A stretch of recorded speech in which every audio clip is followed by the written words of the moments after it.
Before we get really started, I just want to give you a rundown on my knowledge of piston pushers and block streams. So this right here is the first design I ever came up with, my own design. It's dumb, don't use it, it's super slow. Let me show you. Yeah, it's bad. But, I mean, I guess you can... It's bad. And then this is Ilmango's design. It's a lot better. And not just that, it's a lot faster. Let me see. I think this is 16 game ticks, if you're wondering. Yeah, it's really slow. Don't use it. This one, though, is 2, 4, 6, 8 game ticks, I think. 2, 4, 6, 8. Yeah. 6, 8 game ticks right here. Hell of a lot slower. Hell of a lot faster. You know, twice as fast as here. And then this one's slightly faster with 6 game ticks, just by pulling it down and pushing it, utilizing quasi-connectivity with this. It gets powered in the first tick, but it can't do any pushing because this is extended, and it's moving down because it's getting unpowered, and so the observer detects, once again, the block disappearing, powering this block again, which gives this a chance to pulse and tick. All the while, this is powering this at the same time. Gotta love that. Zero tick technology being used without even actually zero ticking. And then we've got, obviously, the staple, you know. This is, I think, this is a zero tick, so, you know, you can just keep placing away and placing away. You know, so much so that it just locks you up. And then got that going into a 6 game tick, because you would think it's 4 game ticks, but no, it's not zero ticking this piston. So like this is 4 ticks right here, because you got 2 ticks to power the redstone and 2 ticks to update the piston. That's just my little bit of knowledge of the redstone, so let's just go ahead and get into the video real quick. And also, pardon that intro, I'm still half asleep. I just woke up from a nap and had some food.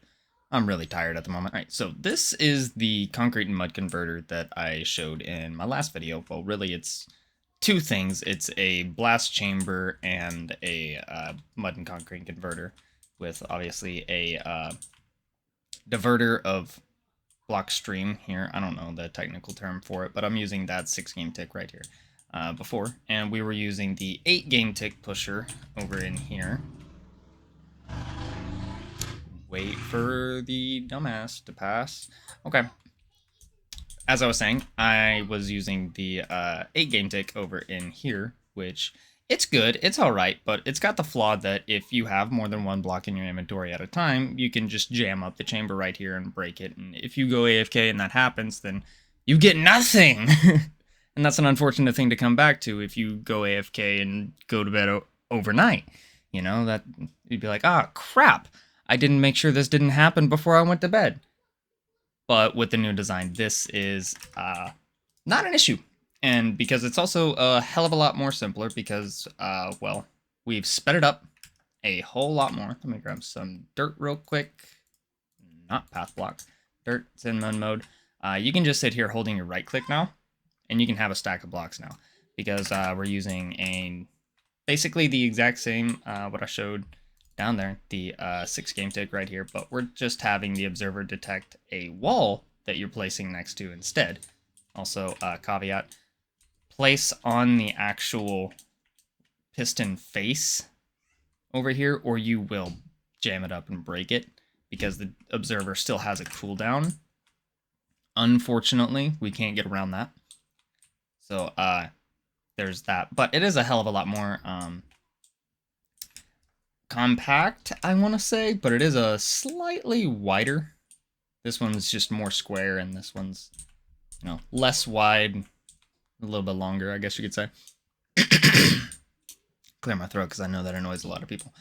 But we're just using minecarts aligned up on honey. That way we can suck out the empty bottles right here and slapping them up into here with double hopper speed over here as well. The only thing that's not double hopper speed is the dropper up here.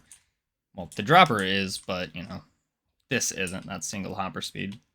I mean, we can get around that, but I don't think it's really all that worth it. All right, let's show this bad boy in action real quick, just so that you can get a sense of just how it works. Let me go into free cam. And It's basically exactly the same as the one worked over here. Just, oh, well, that's not the thing. This one over here, just one less dropper, I guess you could say. So, I guess you could say it's also cheaper, better in every way. But it's faster because we've got this bad boy lined over here. Can I actually do this so I can sort of show you? Get over in here. It's actually lined up just barely on that. By like 2 pixels on that hopper right there, lined up in the honey because the honey is not a full block. So it can distribute between both of the hoppers right there into this to let that keep up. Into this little water stream up here, which we're using the same trick of the honey block is not a full block, and I wish I could show the inventories while in free cam. I'll try to show that later. If I don't forget, I'm really tired, so I'll probably forget. Unfortunately, I'm sorry.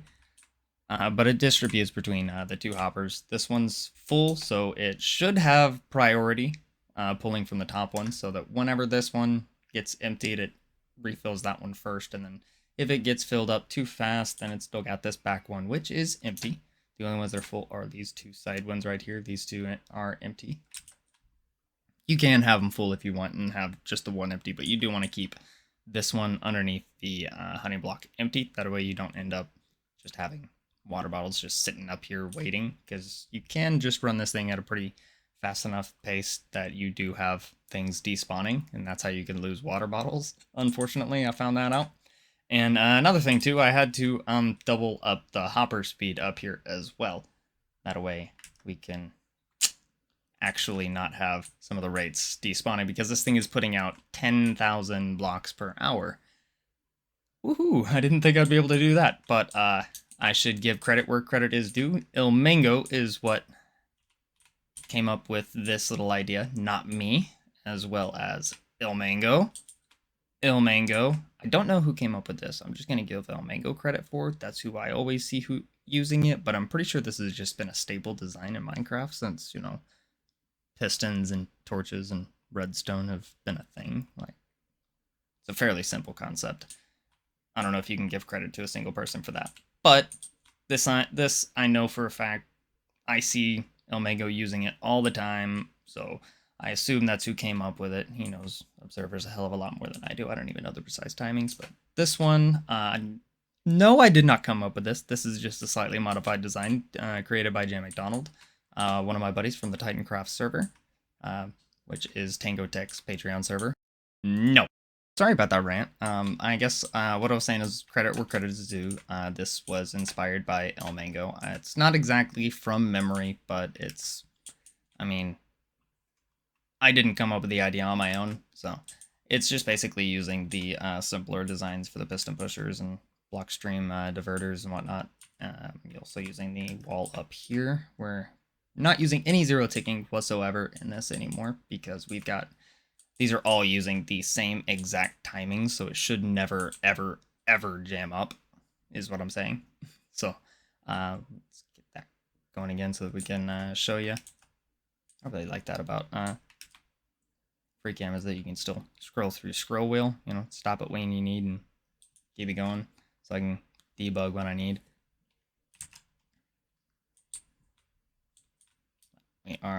We could actually be placing slightly faster, I think. It's just a creative thing. That's actually funny. We could actually be going slightly faster. I think we got 2 extra game ticks to work with right there. But obviously it's just the same blast chamber as the same before, and the tree farm as well, just slightly modified from the tree farm because it's swapping between concrete and mud, which have different blast resistances. So you've got to account for that in the actual this part. So with the concrete, you'll never break these 2 blocks right here, but with the mud, you can very easily get back down into this one very easily.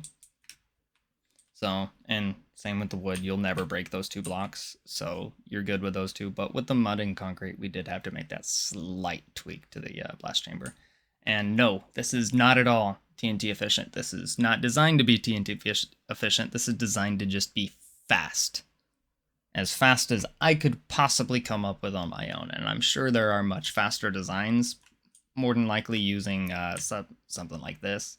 But the issue I was running into was this was having issues with jamming because you had to use observers whenever pushing blocks up.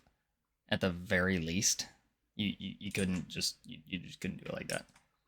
I mean, I'm sure you probably could have like a block up here, but you get into some weird quasi connectivity and such. So I was having too much of a headache to get into that, but this is a good enough farm for me. 10k, that's over hopper speed. So if you do enjoy the video, please leave a like, subscribe. Honestly, I don't care if you even dislike or leave a comment saying it sucks and I should delete the channel. Again, I'll just keep making videos and making farms that I think I enjoy.